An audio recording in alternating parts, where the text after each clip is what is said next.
I was born in Fresno, at a hot August night, between the weeds and the shattered glass. My father was 12 miles away, and my mother was upset because the family increased by one, bringing the number of children to 4. My grandmother Lucy, who was in America, lived the same way as in Bitlis. She sang our old songs and told stories of Bitlis.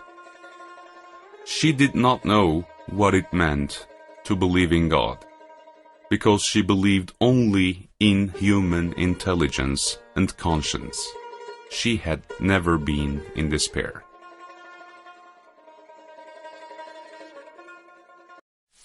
Never have I ever tolerated being separated from my children, all in vain.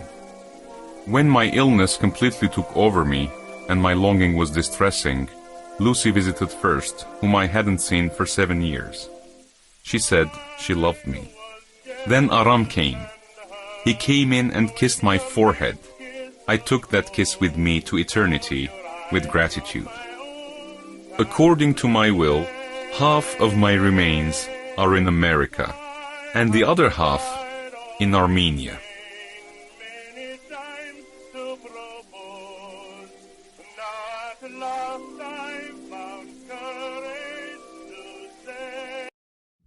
My whole life has been reflected in my books. I write what I have seen, my childhood, my family, my neighbors and friends, good, noble, and hard-working people. I'm told that my writings are very sentimental.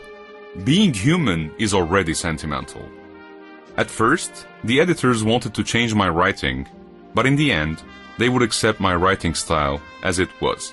As a published writer, I consider the 20 years I have passed as the first half of my life, and the next 20 years as the second half. When those years pass, I'll be 66 years old, perhaps very old, or maybe not.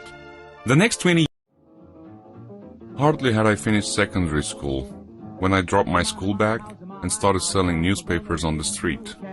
I was learning in the streets, yards, and cafes from the conversations of Armenians who'd migrated to Fresno. During my high school years, I started working at the telegraph. When I was 3 years old, my father died, and I, together with Zabel, Henry, and Cosette, were taken to the orphanage. On the way to the orphanage, I started crying. My mother scolded me, saying, "You're a big boy."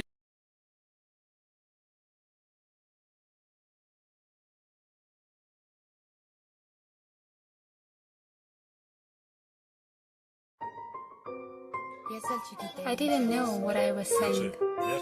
Of course you knew. I think you'll like poetry. Wait here a minute, Kitty. I'll go see if I can find some books. All right, Joe.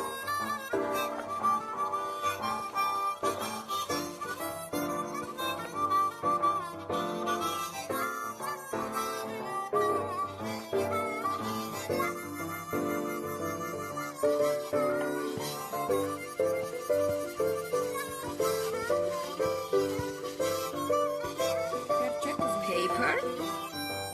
No.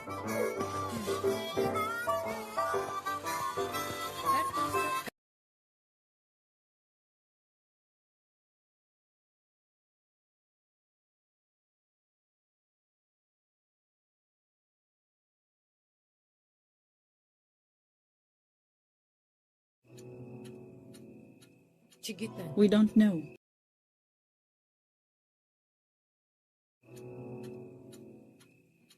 We don't know.